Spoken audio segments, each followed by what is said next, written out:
Welcome to yet another unboxing video on the Watch Kaki channel, and in today's video we are going to unbox something that is quite different from what I normally do or what I normally buy. Normally I would buy Seiko divers from Lazada, or divers or diver style watches that are on loan from our boutique from Eric. But today this is my own purchase, and this style of watch is quite different from what I normally buy. So I'm just gonna go ahead and cut open the packaging and see what we've got inside here.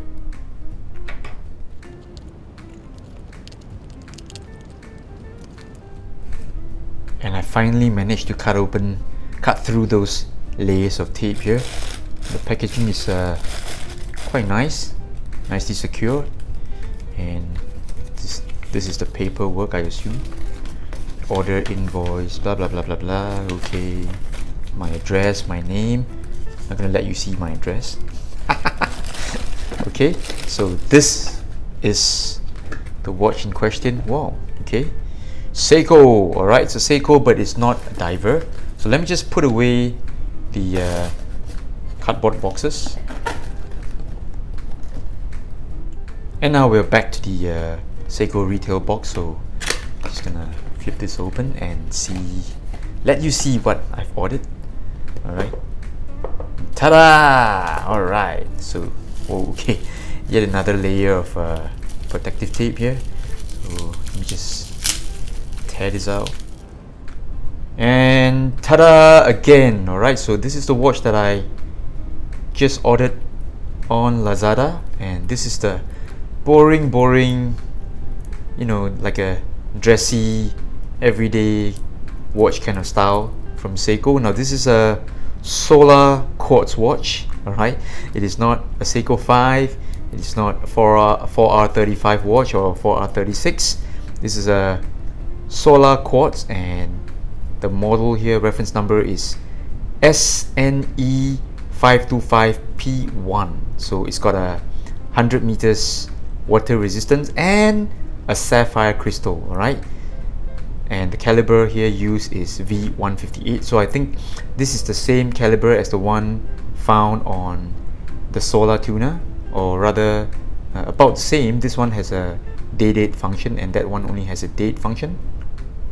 So I've just pushed all those boxes away to let you have a closer look at this watch here. And first impressions, I must say I'm pretty happy with the money that I've spent. I think I spent about 160 Singapore dollars.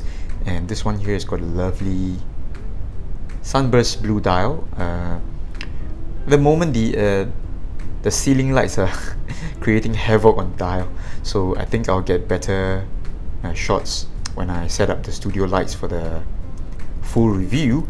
As it is, I'm very happy. I think you know, the watch has sort of met my expectations. I wanted to see how far my dollar would stretch, and for $160 you get a watch with sapphire crystal.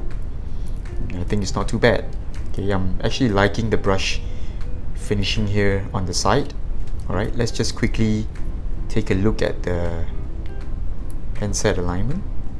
Right, it's 5 o'clock. Let's see if the 6 o'clock is good.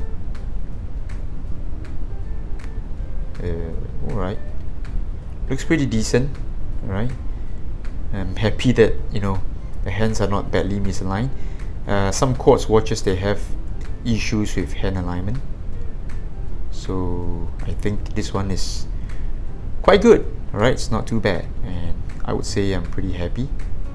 So I think the seller has, you know, actually bothered to set the date and time correctly. Alright, it's Friday afternoon here, so you can see that the date is actually on Friday. Alright, so far so good. I'm liking the design, and I don't think this is a solid link bracelet. It looks like a pseudo solid link bracelet. Okay, we'll, you know, take a closer look when I peel off all these protective layers. Alright, so these are just fingerprint smudge and all that. So looking quite good here. Alright, I see if I can get in a quick wrist shot. Just go beyond all this pesky protective films.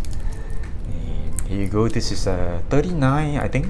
Oh no, it's a 40 millimeter size watch, and I'm just liking how it wears for now.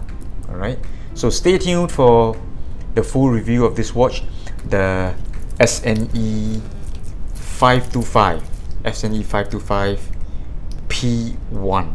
Alright, this is a Seiko solar, uncleish, dressy style everyday watch, and it does have sapphire crystal, and it's got 100 meters water resistance. Alright, stay tuned to the Watch Kaki channel. I'll see you for the full review coming very soon. Bye bye.